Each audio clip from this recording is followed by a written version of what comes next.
Astaghfirullah. Bismillahirrahmanirrahim. Assalamualaikum warahmatullahi wabarakatuh. Alhamdulillah. Assalatu wassalamu ala Rasulillah Muhammad bin Abdullah wa ala alihi wa sahbihi wa mawalah wa la hawla wa la quwata illa billahi wa ba'du. Alhamdulillah, di pagi hari ini Allah subhanahu wa ta'ala masih memberikan banyak nikmat kepada kita, terutama nikmat Islam, nikmat iman, nikmat masih dibangunkan dalam kondisi sehat walafiat, serta nikmat masih bisa menuntut ilmu di pagi hari yang insyaallah diberkahi Allah subhanahu wa ta'ala ini. Salawat dan salam tak lupa saya haturkan kepada yang mulia Nabi besar Nabi Muhammad sallallahu alaihi wasallam yang telah membawa nikmat Allah yang sangat besar sekali dinul Islam sampai kepada dada-dada kita semuanya. Ma'asyiral muslimin, para pendengar yang dimuliakan Allah subhanahu wa ta'ala, di zaman Bani Israel ada seorang rahib, seseorang yang ahli ibadah. Semenjak dia dilahirkan sampai diwafatkan tidak pernah melakukan maksiat sedikit pun. Ketika Allah subhanahu wa ta'ala wafatkan rahib ini, maka Allah subhanahu wa ta'ala berdirikan dia di pintu surga. Kemudian Allah subhanahu wa ta'ala berfirman, udkhulul jannah birahmati. Masuklah engkau ke dalam sorga dengan rahmatku, dengan kasih sayangku. Tiba-tiba sang rahib ini tidak mau masuk ke dalam sorga.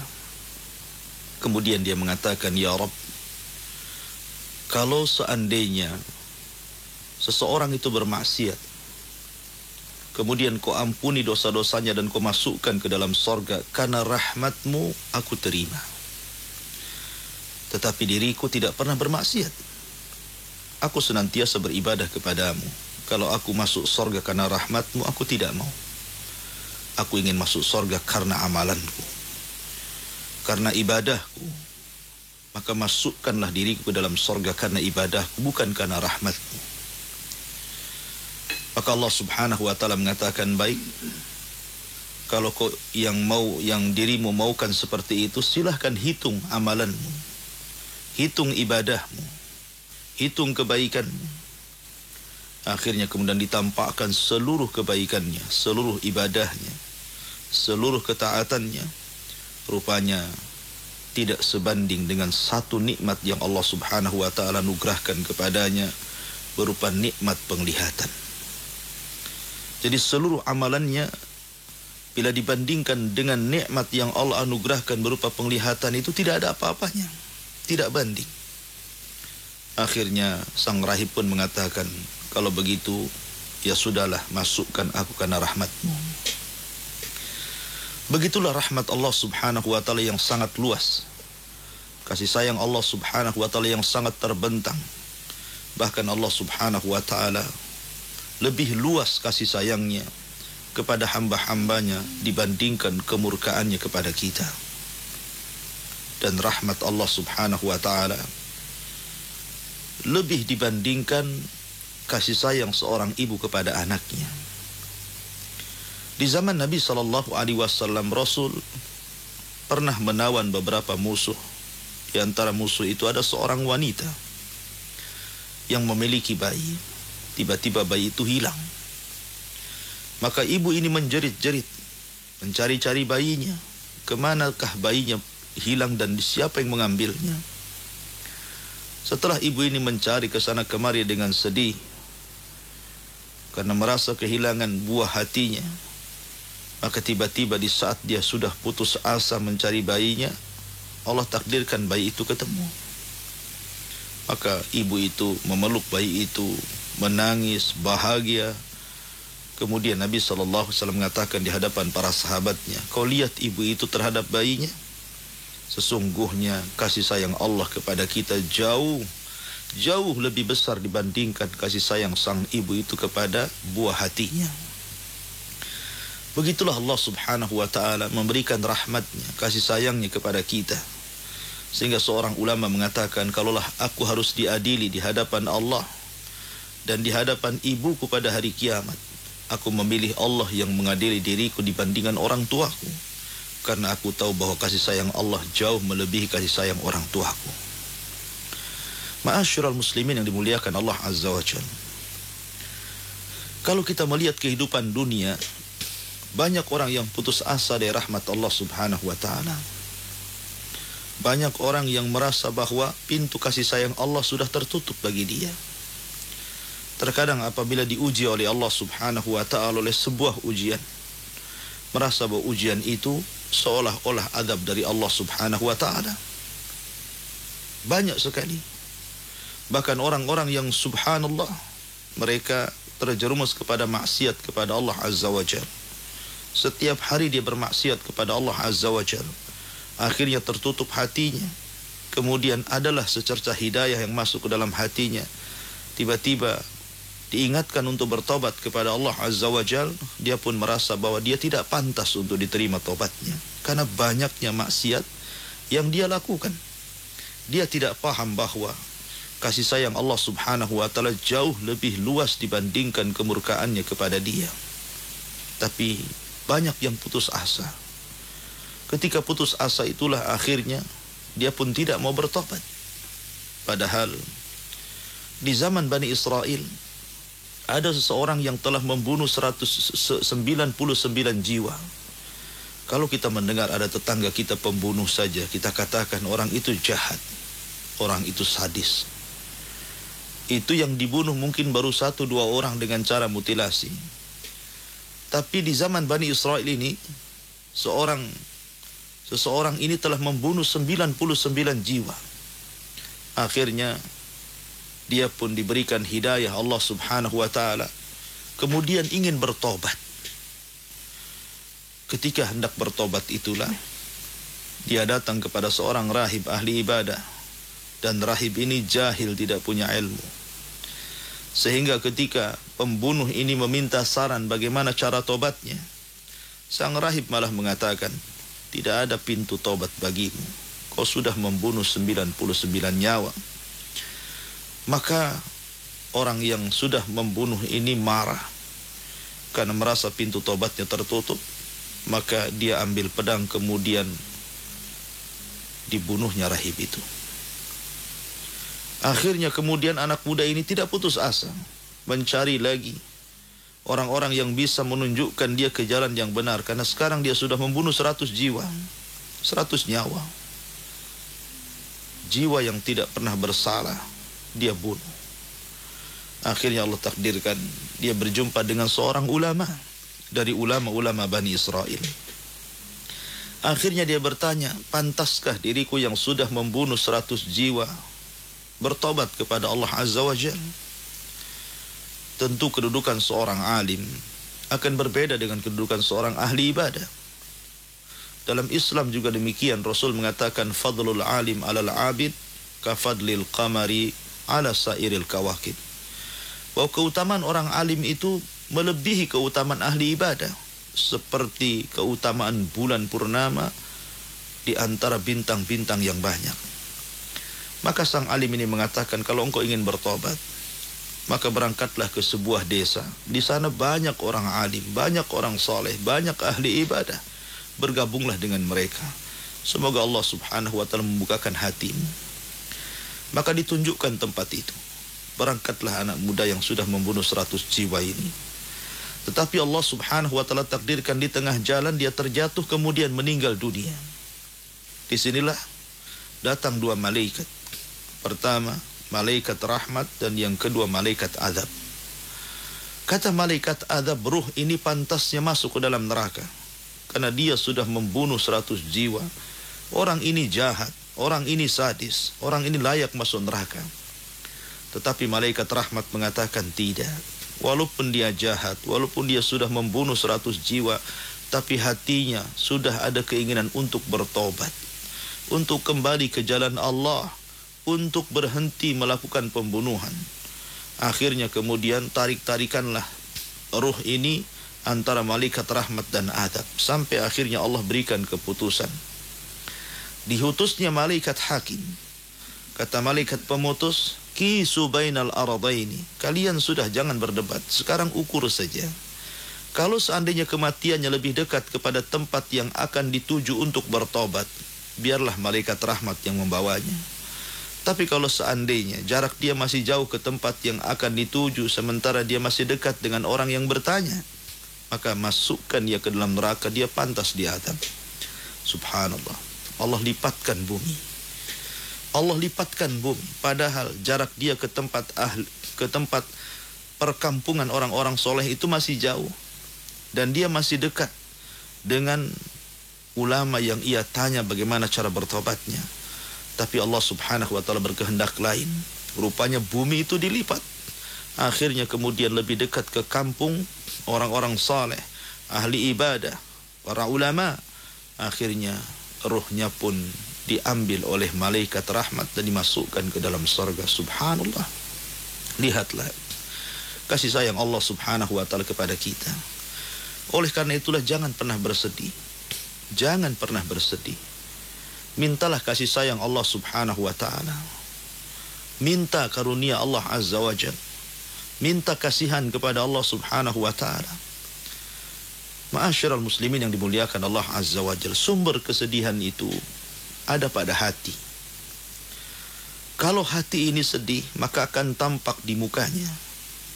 Tapi kalau hati ini beriang, hati ini bahagia, maka akan memancarkan pula pada mukanya. Dari sinilah Nabi SAW bersabda, ala wa inna fil jasadi mudghah idza saluhat saluhal jasadu kulluh wa idza fasadat fasadal jasadu kulluh ala wahiyal qalbu. Dalam jasad Anda itu ada segumpal daging. Kalau dia baik, baik semuanya. Kalau dia jahat, maka jahat semuanya. Itulah hati kita. Hati inilah penentu badan kita. Kalau hati ini luas, maka badan kita terasa ringan, pandangan kita terasa senang, cara berpikir kita sehat. Tapi kalau hati ini sempit, apapun yang di depan kita menjadi sempit, pandangan pun sudah tidak sedap, dan begitu seterusnya. Oleh karena itulah maka bersihkan hati kita. Ya, memang segala sesuatu di dunia bisa kotor dan mudah untuk dibersihkan. Mobil Anda kotor, Anda datangkan orang yang bisa membersihkan mobil sebentar saja. Rumah Anda kotor, Anda bisa datangkan pembantu rumah tangga, disuruh nyapu ngepel, sebentar saja bersih. Sebutkan apa yang kotor di dunia ini mudah untuk dibersihkan. Tetapi hati yang kotor itu susah untuk dibersihkan. Perlu mujahadah. Wa man yujahidu fina lanahdiyannahum subulana. Barang siapa yang sungguh-sungguh betul-betul mencari hidayah Allah, kebersihan hati, maka kami akan berikan hidayah untuk itu. Subhanallah. Kenapa? Membersihkan hati perlu sungguh-sungguh. Karena hati ini lawan daripada syaitan. Ada syaitan yang senantiasa memberikan waswas kepada hati kita. Alladzi waswisu fi sudurin nas minal jinnati wan nas. Hati manusia ini selalu dikotori syaitan, selalu dikotori waswas. Sehingga obatnya hanyalah zikrullahi azza wa jalla. Ala bi dzikrillahi tatmainnul qulub. Ingatlah dengan zikir kepada Allah, hati kita akan tenang. Hati kita akan tenang. Percayakan. Kalau hati Anda ingin istirahat, solatlah. Hati ingin tenang, zikirlah. Hati ingin lapang, bertawakallah. Begitulah caranya. Karena hanya dengan itu kita bisa melawan setan. Setan itulah yang menyempitkan hati kita. Sehingga kita mudah putus asa, menolak rahmat Allah subhanahu wa ta'ala. Karena memang tugas setan seperti itu. Alladzi waswisu fi sudurin nas, yang memberikan waswas kepada hati manusia. Terlebih hati kita ini dibolak-balikan oleh Allah azza wa jalla. Sehingga Nabi SAW senantiasa berdoa kepada Allah, ya muqallibal qulub sabbit qalbi ala dinik. Wahai zat yang membolak-balikan hati, tetapkan hatiku di atas ketaatan kepadamu, di atas agamamu. Ya, karena hanya hati yang ditetapkan Allah azza wa jalla, hati yang dibersihkan dari segala kotoran, segala dosa, segala penyimpangan syaitan, adalah hati-hati yang betul-betul hati-hati pilihan. Hati-hati yang bisa memancarkan dalam setiap perjalanan kita hal-hal yang baik, hal-hal yang positif, hal-hal yang bisa bermanfaat untuk manusia. Ma'asyiral muslimin yang dimuliakan Allah Azza wa Jalla. Terkadang manusia tidak bisa menjaga hatinya, selalu mengeluh kepada Allah Subhanahu wa taala. Sehingga Nabi SAW menggambarkan dalam sebuah hadis. Nabi SAW mengatakan, la tangduru ila man huwa fawqakum. Janganlah kalian melihat kepada orang yang di atas kalian. Jangan pernah melihat kepada orang yang di atas kalian. Maksudnya dalam urusan dunia. Lain pula dalam urusan agama. Kalau urusan agama, ya kita harus melihat kepada orang yang di atas kita. Jangan pula Anda sholat seminggu sekali, kemudian Anda melihat kepada orang yang tidak pernah sholat. Masih untunglah saya sholat, orang itu sama sekali tidak sholat. Bukan begitu cara pandangnya. Kalau urusan agama itu, lihat kepada orang yang rajin sholat. Kenapa saya sholat seminggu sekali, orang itu sholat 5 waktu, rajin sekali. Begitulah cara pandangnya. Tetapi kalau urusan dunia, baru kita jangan pernah melihat ke atas. Capek. Kalau orang selalu melihat ke atas, kenapa aku tidak seperti dia? Kenapa aku tidak seperti orang ini? Kenapa aku tidak bisa? Kenapa Allah tidak berikan aku seperti yang diberikan kepada dia? Error otak kita. Pasti kita akan terus berpikir pertanyaannya seperti itu. Kenapa dan kenapa? Makanya dalam agama mengatakan, lihatlah kepada yang di bawah kalian. Ungduru ila man huwa asfala minkum. Lihatlah kepada orang yang di bawah kita. Alhamdulillah, saya masih diberikan kesehatan. Orang itu sakit. Alhamdulillah, Allah masih berikan saya rumah walaupun buruk-buruk, orang itu masih ngontrak. Alhamdulillah, saya masih diberikan kendaraan, orang itu jalan kaki. Orang yang selalu memandang ke bawah pasti akan mengucapkan Alhamdulillah. Pasti. Tapi kalau orang selalu memandang ke atas, maka dia akan jauh dari kalimat Alhamdulillah. Kenapa? Karena Rasul mengatakan fahuwa ajdar alla yajdar ni'matallahi alaih. Karena orang yang selalu memandang ke bawah itu, selalu memandang ke atas itu, dia tidak pernah bersyukur. Tidak akan tahu cara bersyukur bagaimana Allah memberikan kepada dia terkadang lebih dari orang lain. Tapi orang yang selalu bersyukur, dia tahu kelebihannya. Oh, ternyata Allah Subhanahu wa taala masih memberikan kelebihan kepada aku dibandingkan orang lain. Ketika orang itu tahu kelebihannya, maka dia telah mengetahui bagaimana nikmat Allah Azza wa Jalla dan kasih sayangnya. Rupanya dia masih lebih mulia dibandingkan orang lain. Ma'asyiral muslimin yang dimuliakan Allah Azza wa Jalla. Terkadang hati kita ini diuji oleh Allah Subhanahu wa taala. Disakiti manusia, dizalimi manusia, difitnah manusia, dan begitu seterusnya. Terkadang kecil hati, ya. Makanya kata para ulama, kalau Anda hari ini qadar Allah diuji oleh Allah Azza wa Jalla, mungkin Anda difitnah, mungkin Anda dizalimi, mungkin Anda disakiti. Kata para ulama, obatnya cuma 2 tuh. Obatnya cuma 2. Bagaimana cara melawan orang yang seperti itu? Bagaimana biar musuh-musuh kita kalah? Bagaimana biar mereka berhenti tidak mencaci maki kita? Bagaimana biar hati kita ini supaya terpelihara dan tidak terpengaruh dengan ucapan mereka? Yang pertama kata para ulama, al-afu, maafkanlah. Maafkanlah orang yang menyakiti kita. Pasti dia akan kalah. Maafkan saja. Kalau dia mengatakan, ya Ustaz, terlampau sakit ucapan dia. Dia berbicara jauh lebih tajam dibandingkan silet. Tersayat-sayat hatiku. Sakitnya tuh di sini. Tidak tahan saya dengan ucapan dia. Dia terus bicara. Dia terus memfitnah. Dia terus berbicara kepada orang lain tentang diriku. Saya tidak tahan. Maka kalau Anda tidak tahan dan tidak bisa memaafkan, maka cari langkah yang kedua. Caranya at-taghaful. Taghaful itu sudah anggap Anda tidak punya tetangga orang itu. Jangan dianggap seolah-olah di kampung itu tidak ada orang lain. Ya, seolah-olah tidak ada musuh. Biarkan saja, biarkan saja. Makanya dalam Al-Quran itu ada kisah Ashabul Kahfi. Ashabul Kahfi itu adalah kelompok anak-anak muda yang disakiti, dizalimi. Kelompok-kelompok anak muda yang dikejar-kejar kerajaan, difitnah, dizalimi, bahkan diancam untuk dibunuh. Maka anak-anak muda ini kemudian pergi dari kota, dari kerajaan, menuju tempat yang asing, ke gunung-gunung. Rupanya di gunung itu ada gua. Maka mereka masuk ke dalam gua. Rupanya ada juga anak-anak muda yang senasib dan sepenanggungan sudah ada dalam gua itu. Akhirnya salinglah bercerita satu dengan yang lainnya. Sampai akhirnya mereka lelah letih, kemudian Allah tidurkan. Allah tidurkan bukan sehari dua hari. Allah tidurkan sampai ratusan tahun.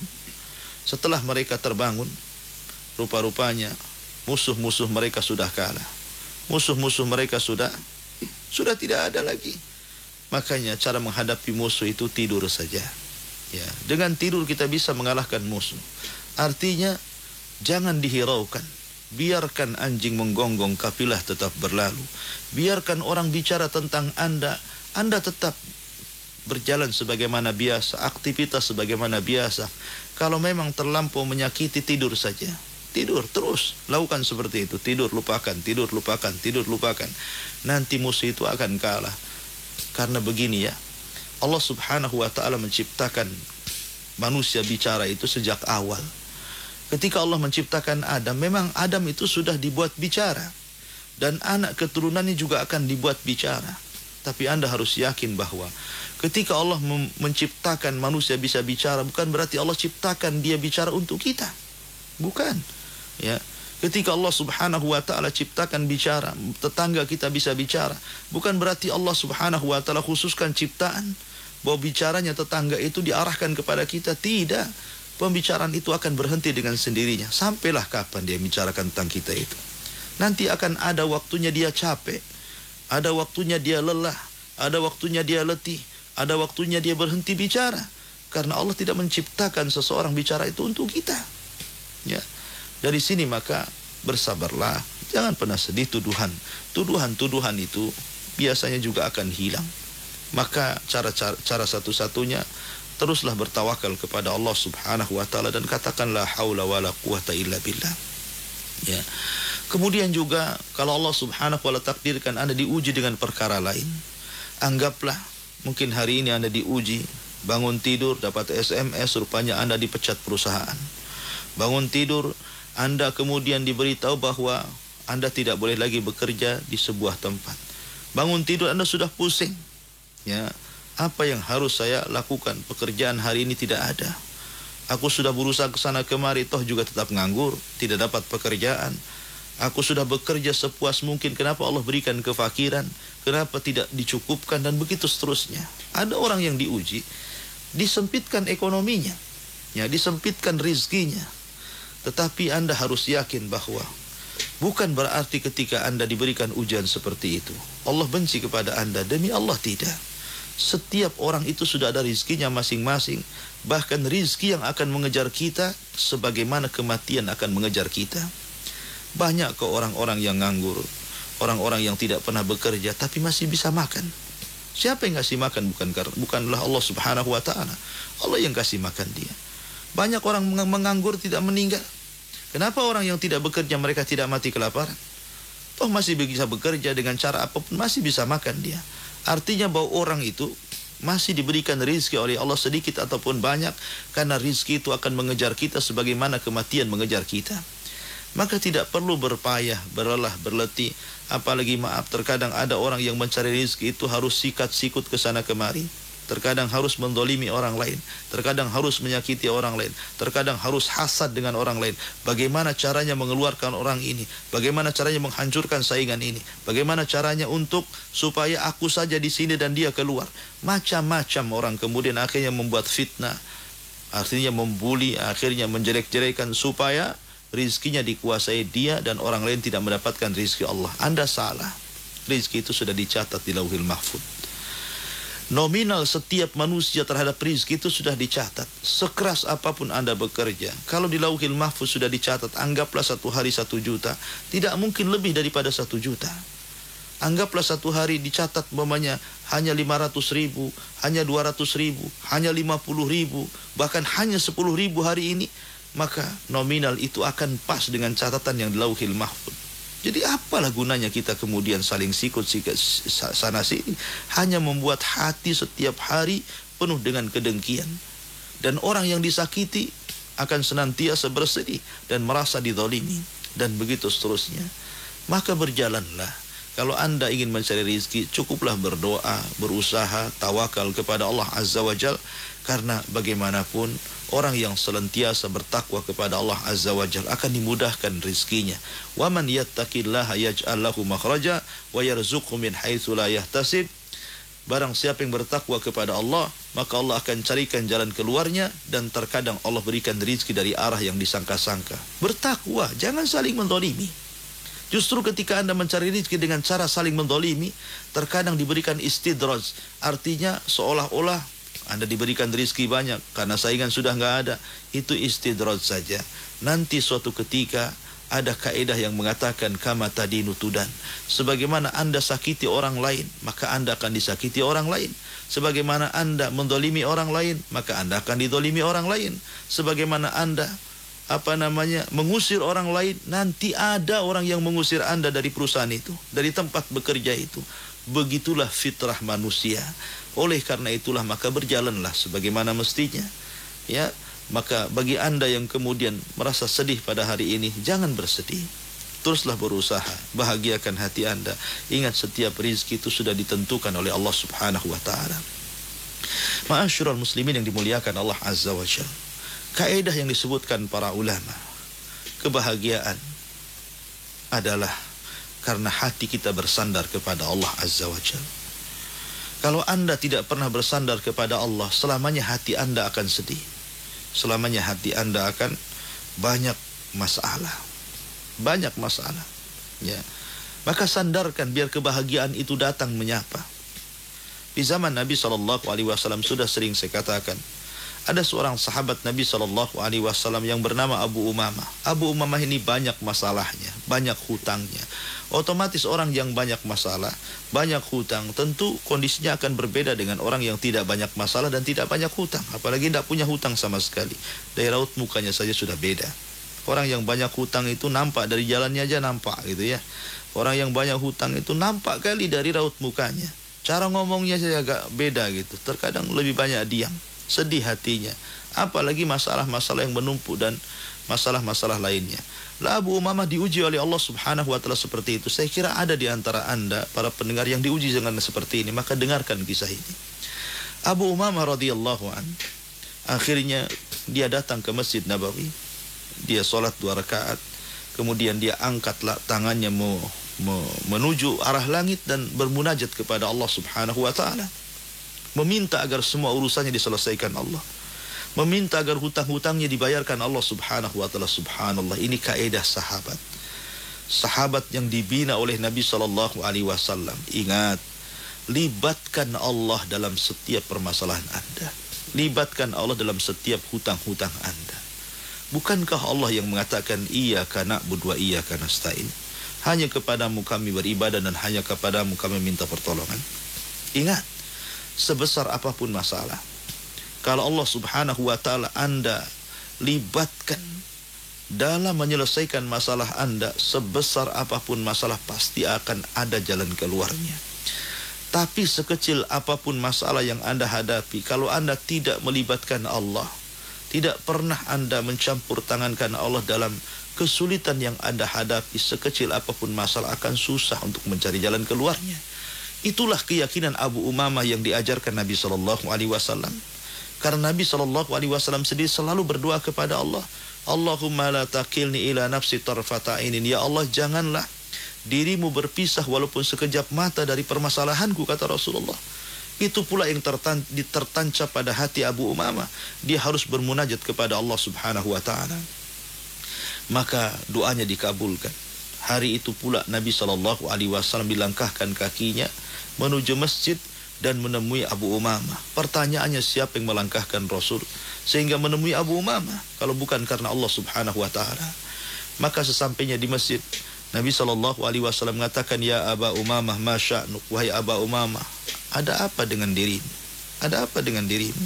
Kenapa aku lihat wajahmu seolah-olah banyak masalah, sedih? Ya, maka Abu Umamah mengatakan, ya Rasulullah, humumun lazimatni wa duyun.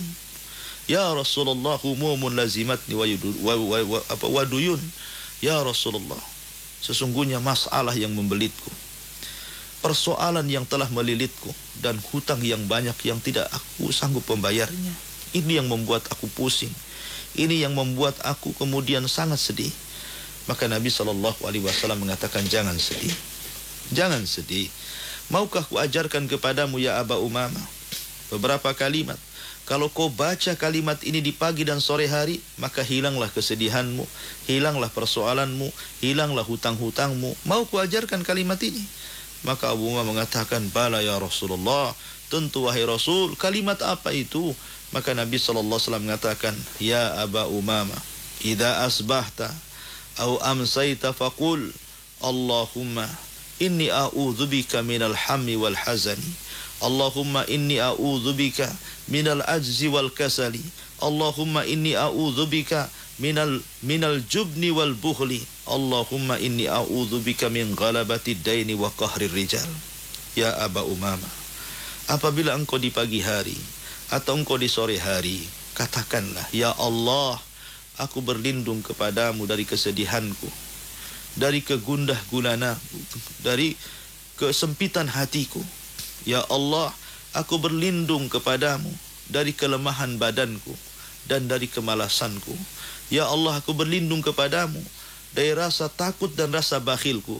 Ya Allah, aku berlindung kepadamu dari dikuasai hutang yang kemudian dikuasai manusia kepadaku. Ya Aba Umamah, katakanlah doa ini di pagi dan di sore hari.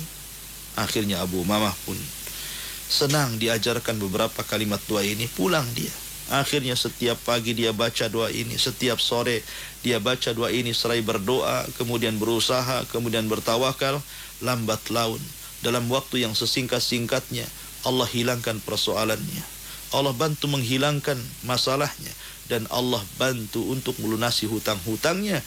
Akhirnya dia menjadi manusia yang paling bahagia yang berjalan di Madinah. Begitulah Nabi SAW berikan solusi. Jangan sedih, setiap permasalahan itu ada jalan keluarnya. Jangan sedih, setiap perurusan itu pasti ada jalan keluarnya. Yakinlah, barang siapa yang bertakwa kepada Allah Subhanahu wa ta'ala, maka Allah akan carikan jalan keluarnya. Ma'asyiral muslimin yang dimuliakan Allah Azza wa Jalla. Terkadang manusia bersedih gara-gara dipecat oleh perusahaan. Terkadang orang sedih gara-gara jabatannya disikut. Terkadang orang bersedih gara-gara kepemimpinannya dijatuhkan. Yang tadinya jadi manajer sudah tidak jadi manajer. Yang tadinya mungkin jadi jenderal, akhirnya kemudian disikat-sikut, akhirnya pun dibuat dia mungkin pensiun dini, akhirnya jadi purnawirawan. Macam-macam orang itu. Ya. Terkadang baru saja mau naik menjadi pemimpin, dia kalah dalam kepemimpinan, dalam pemilihannya.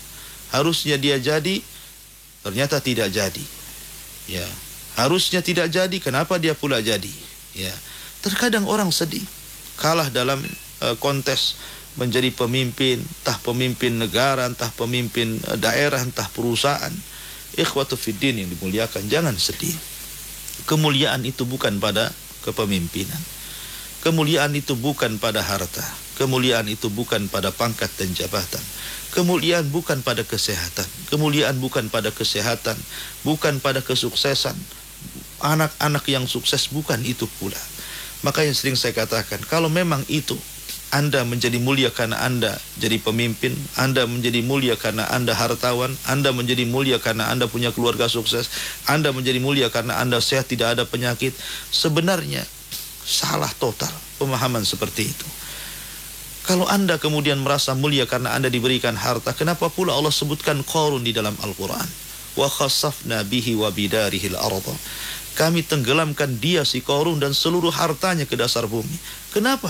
Kenapa Allah kemudian masukkan Qarun dan hartanya ke dasar bumi? Kalaulah memang kekayaan itu sebuah hal yang mulia, kenapa Allah kemudian menghinakan Qarun? Ya. Kenapa pula kemudian Allah Subhanahu wa ta'ala menghinakan Fir'aun yang mengatakan hadhil anhar tajri min tahti, seluruh sungai dan lautan itu mengalir di bawah kakiku? Kenapa pula Allah yang menjadikan sungai dan juga lautan yang menenggelamkan Fir'aun? Dan Allah mengatakan wa aghraqnahum, kami tenggelamkan mereka, Fir'aun dan para tentaranya. Bukankah Fir'aun di atas kemuliaan menjadi raja Mesir? Kalau memang kemuliaan itu ada pada kesuksesan keluarga dan anak-anak, kenapa pula kemudian Allah masukkan Al-Walid ibn Mughirah ke neraka Sakor? Bukankah dia orang yang paling kaya di zaman jahiliyah, anak-anaknya 14 semuanya sukses? Siapa yang tidak senang? Kita punya kekayaan, anak-anak semua sukses, itulah jannah. Tetapi itu bukan kemuliaan, karena Al-Walid sekaya itu, sebanyak itu keturunannya, Allah masukkan ke dalam Sakor. Tidak juga dengan kesehatan. Lihatlah Namrud, segagah Namrud, bisa mati gara-gara seekor nyamuk. Bayangkan. Jadi kemuliaan itu bukan pada pangkat, bukan pada kekayaan, bukan pada kesehatan, bukan pada keberhasilan keluarga, bukan. Mungkin itu semua bisa menyumbanglah sedikit kemuliaan, tapi bukan segala-galanya. Sekali lagi ulama mengatakan kemuliaan itu adalah mulia hati. Maka bagi Anda yang diuji, dipecat dari perusahaan, muliakan hati Anda. Bagi Anda yang tidak menjadi pemimpin, muliakan hati Anda. Kemuliaan itu ada pada hati kita. Kalau kita muliakan diri sendiri, kita akan mulia. Tapi kalau Anda hinakan diri sendiri, kita akan hina. Jangan pernah berubah. Hati seorang muslim tidak mungkin berubah. Ingat, hati seorang muslim itu tidak akan berubah. Karena itulah yang diajarkan oleh para udhama, orang-orang besar. Hati orang-orang besar itu tidak akan berubah. Maka jadilah orang besar, supaya hati kita ini tetap terjaga. Manusia memuji kita, sama saja. Manusia mencela kita, sama saja. Tidak ada bedanya. Anda mau memuji, Anda tidak muji, tidak ada masalah bagi saya. Ya, manusia mau bertepuk tangan kepada kita, hati tidak berubah. Manusia mau menutupkan tangan di muka-muka mereka, tetap saja hati seperti ini. Maka jadikan sama cara pandang kita kepada orang yang memuji dan kepada orang yang mencela. Hati ini tidak akan berubah. Ada orang yang mengkafirkan kita, ada orang yang menetapkan keimanan kita, tetap saja hati tidak akan berubah. Kita harus betul-betul menanamkan perasaan ini, tidak merubah hati kepada orang yang memuji dan tidak merubah hati kepada orang yang mencela. Karena ada orang yang kemudian apabila pandangan mereka itu tertuju kepada kita, maka kita merasa bangga, kita pun bercermin. Tapi ketika giliran manusia mencaci maki kita, kemudian kita malas untuk bercermin, merasa hina kita karena dihinakan manusia. Jangan salah. Ya, ketika manusia menghina kita, jadilah orang mulia. Ketika manusia memandang kita, jadilah orang mulia. Tetaplah Anda mulia di hadapan Allah Azza wa Jalla. Sekalipun dunia meninggalkan kita, tetaplah Anda mulia. Ataupun dunia menghampiri kita, tetaplah kita mulia. Ngapain kemudian kita berpikir, kenapa si fulan begini, kenapa si fulan begitu? Berikan hati ini, jangan disibukkan dengan perkataan orang, dengan pandangan orang. Sibukkan hati ini dengan Allah Subhanahu wa ta'ala. Begitulah cara pandang kita. Lihat Nabi SAW ketika diusir di Mekah, hatinya sedih. Bagaimana tidak? Itu kampung halaman dia. Dia diusir dari Mekah loh. Ya, tetapi setelah kemudian dia di Madinah, kemudian Allah berikan dakwah yang lancar, kemudian banyak pengikutnya. Kemudian dia pula yang membebaskan kota Mekah, dan Rasul tidak merubah hatinya. Dari dulu Rasul pemaaf. Sampai kapanpun Rasul pemaaf. Ketika dia diusir dari kota Mekah, dia berdoa kepada Allah Subhanahu wa ta'ala, Allahumma hdi biqaumin fa innahum la ya'lamun. Ya Allah, berikanlah hidayah kepada sebuah kaum itu, karena mereka tidak tahu aku ini seorang nabi. Tapi setelah Nabi SAW kemudian sukses di kota Madinah, akhirnya balik lagi ke Mekah, kemudian melakukan Fathu Mekah, membebaskan kota Mekah, Rasul tidak dendam, tidak mengatakan kepada musuhnya, dulu kau yang menghina saya, sini kamu. Dulu kau yang membunuh sahabat saya, sini kamu. Tidak, Rasul hanya mengatakan, idhabu fa antumut tulaqa, pergi kalian, ku maafkan semuanya kalian. Itulah hati orang-orang besar, tidak pernah berubah. Dulu disakiti, akhirnya dia bisa mengalahkan orang yang menyakiti, tidak pernah dendam. Yusuf alaihi salatu wassalam, ketika kecil dimasukkan ke dalam sumur oleh saudara-saudaranya, sampai akhirnya diambil oleh kafilah, dibawa ke Mesir. Rupanya yang membeli Al-Aziz, orang mulia. Kemudian datang lagi kejadian, dia difitnah karena telah melakukan pelecehan kepada Imra'atu Aziz. Akhirnya dia lebih baik dipenjara daripada berzina. Apakah Yusuf dendam? Tidak. ketika dia Allah naikkan di Mesir sehingga menjadi bendaharawan Mesir. Dia teringat kezaliman saudara-saudaranya.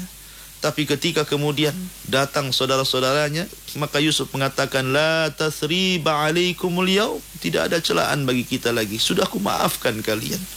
Aku maafkan semua kalian. Begitulah hati orang-orang besar, tidak akan berubah. Lut alaihi salatu wassalam, kurang apa dia diperlakukan oleh kaumnya, sehingga kaumnya mengatakan, akhriju ala Lut min qaryatikum innahu unasun yatatahharun. Usir saja si Lut itu. Usir.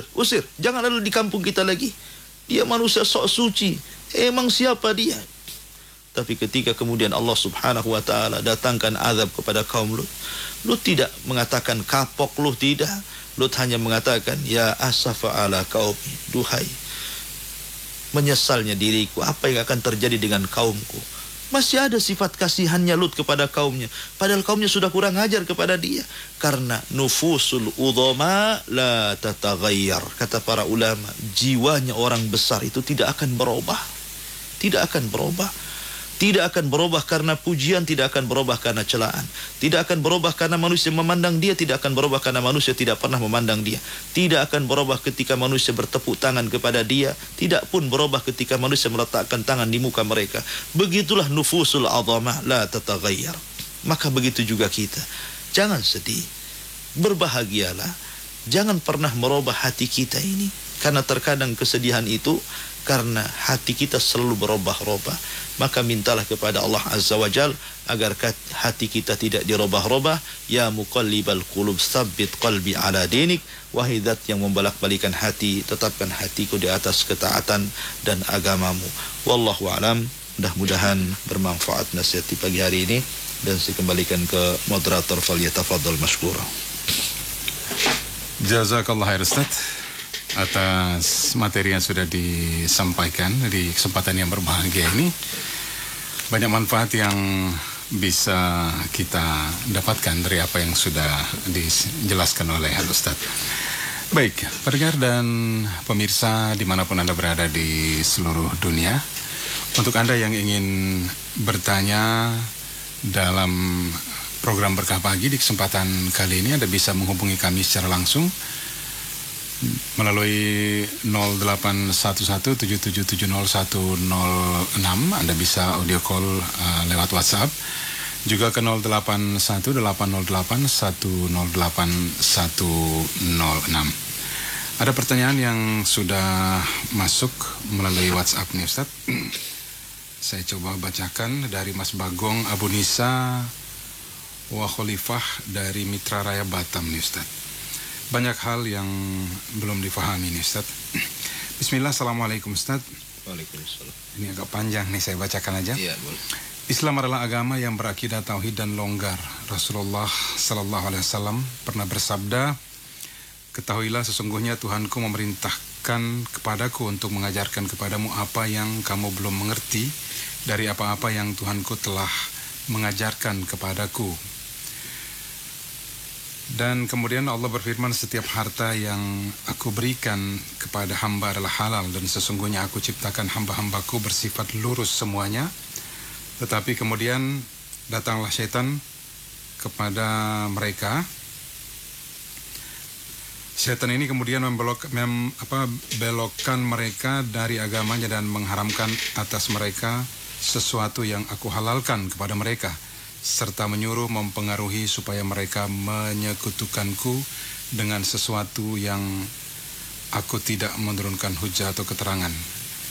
Hadis riwayat Muslim. Dengan keterangan ini Ustadz, dengan keterangan Al-Quran atau Al-Hadis di atas, jujur saja saya terkadang sangatlah lemah untuk tetap memegang akidah sunnah, namun juga terkadang merasa kuat dan sungguh-sungguh dalam berpegang padanya.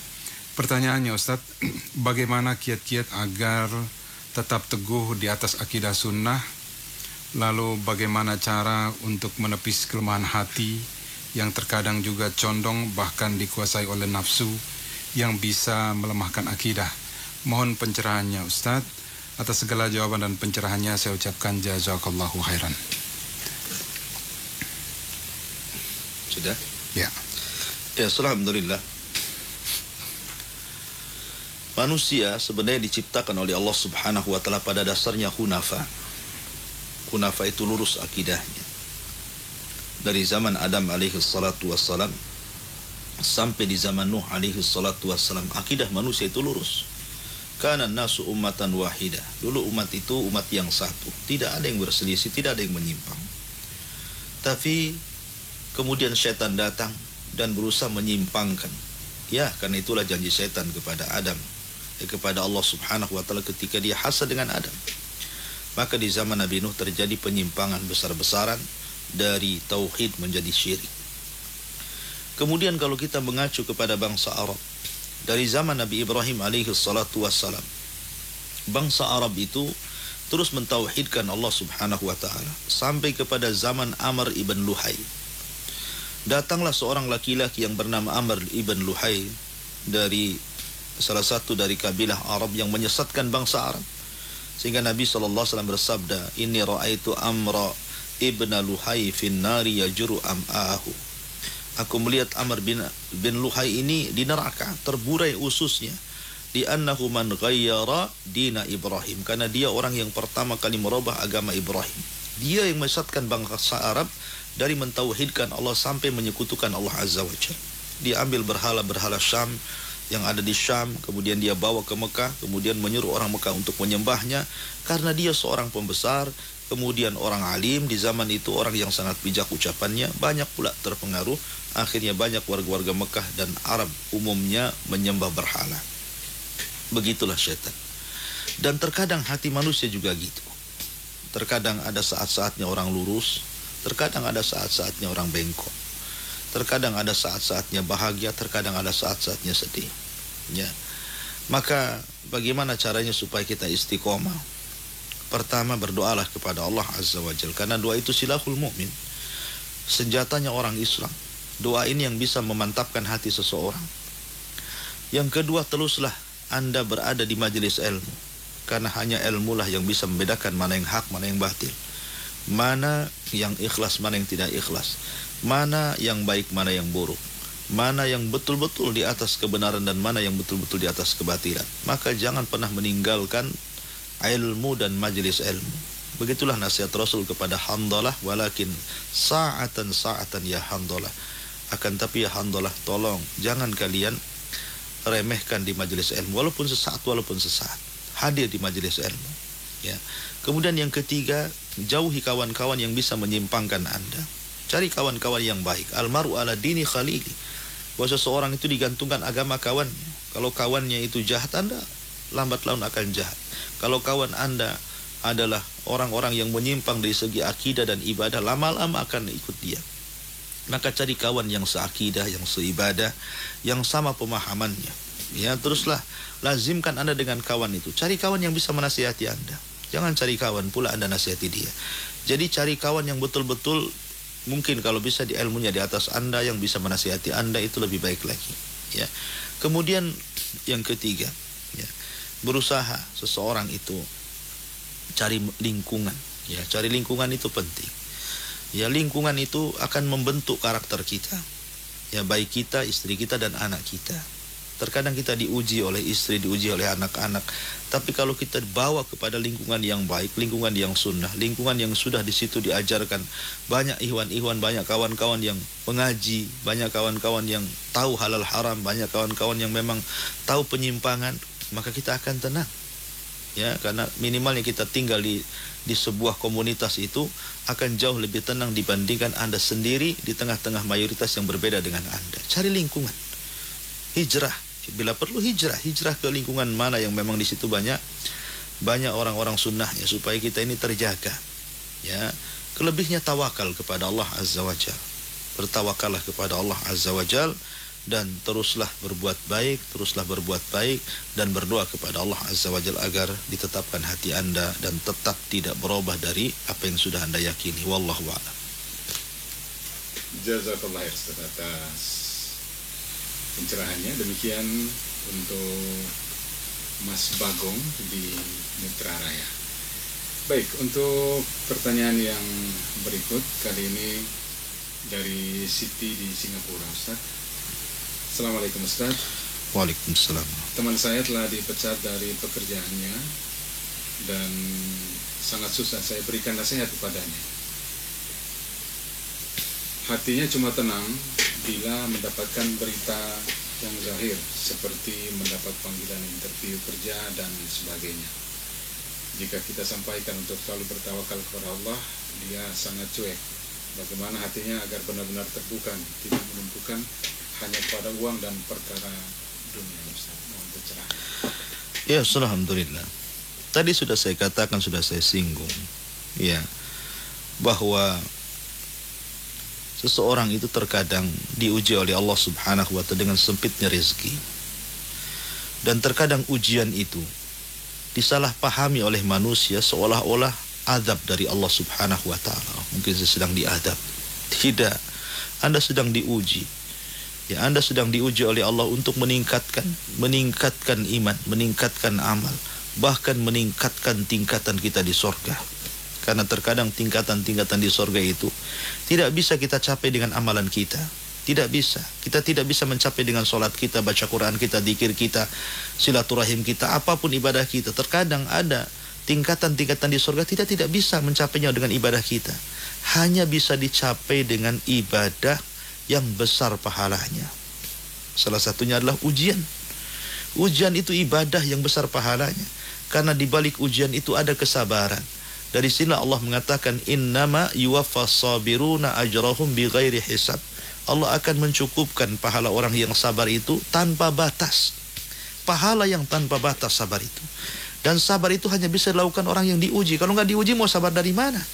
Orang nggak diuji itu syukur. Tapi orang yang diuji baru bersabar. Sabar itulah yang meningkatkan amalan kita. Dan terkadang kita akan mendapatkan apa yang tidak didapatkan dengan amalan kita. Oleh karena itu nasihati dia untuk terus tawakal kepada Allah Azza wa Jalla. Ingat bahwa orang yang bertawakal kepada Allah, Allah yang akan mencukupkan dia. Bukankah Allah yang mengatakan wa man yatawakkal Allah fahuwa hasbuh? Siapa yang bertawakal kepada Allah maka Allah akan mencukupi dia. Semakin dia lari dari Allah, semakin dia tidak bertawakal kepada Allah, semakin hatinya kemudian dikaitkan dengan dunia, semakin itu pula tidak ada keberkahan dalam hidupnya. Tidak akan ada berkahnya hidup orang yang tidak pernah bertawakal itu. Walaupun dia memegang sebuah jabatan di perusahaan, walaupun gajinya besar, tapi hidupnya tidak akan pernah tenang. Hidupnya nggak akan pernah tenang. Coba saja. Yakini itu. Ya, sebab cenderung orang yang tidak bertawakal itu cenderung maksiat. Dan maksiat itu akan memiliki pengaruh kepada hati seseorang. Oleh karena itulah maka Anda sebagai teman yang baik menasihati itu sudah baik. Ya, dan teruslah menasihati. Terkadang nasihat itu tidak bisa sekali dua kali. Terkadang nasihat itu harus berulang-ulang. Rasul diminta nasihat, ya Rasul ausini, Rasul tolonglah nasihati aku. Maka Rasul mengatakan la taghdab, la taghdab, la taghdab, jangan marah, jangan marah, jangan marah. Rasul berulang-ulang faraddada miraran la taghdab. Ya, jangan marah, jangan marah. Entah berapa kali Rasul mengatakan jangan marah. Ketika Nabi SAW mengatakan ala wa qauluz zur, ala wa syahadatuz zur, ala wa qauluz zur, ala wa syahadatuz zur. Rasul mengulang-ulang, ingatlah persaksian dusta, saksi dusta, persaksian dusta. Terus sampai sahabat mengatakan laitahu sakat. Oh, mudah-mudahan Rasul itu dia masih ngomong itu terus. Jadi terkadang perkara itu harus diulang-ulang. Tidak bisa sehari dua hari, tidak bisa minggu ini, bulan depan, tidak bisa bulan depan, tahun depan, supaya hidayah itu masuk. Terkadang memang ketika ada nasihati, hatinya masih keras, hatinya masih mungkin kurang menerima. Cobalah dengan cara yang lain, dengan uslub yang lain, dan terus berdoa. Anda yang menasihati pun berdoa kepada Allah agar saudara kita ini dibukakan hatinya. Dan kalau Anda bisa menyadarkan dia, maka Rasul mengatakan kepada Ali bin Abi Thalib, la an yahdiyakallahu rajulan wahidan bika khairun laka min humrin na'am. Kalau lantaran lisan dia sadar, maka itu lebih baik daripada unta merah. Maksudnya Anda mendapatkan pahala yang sangat besar. Wallahu a'lam.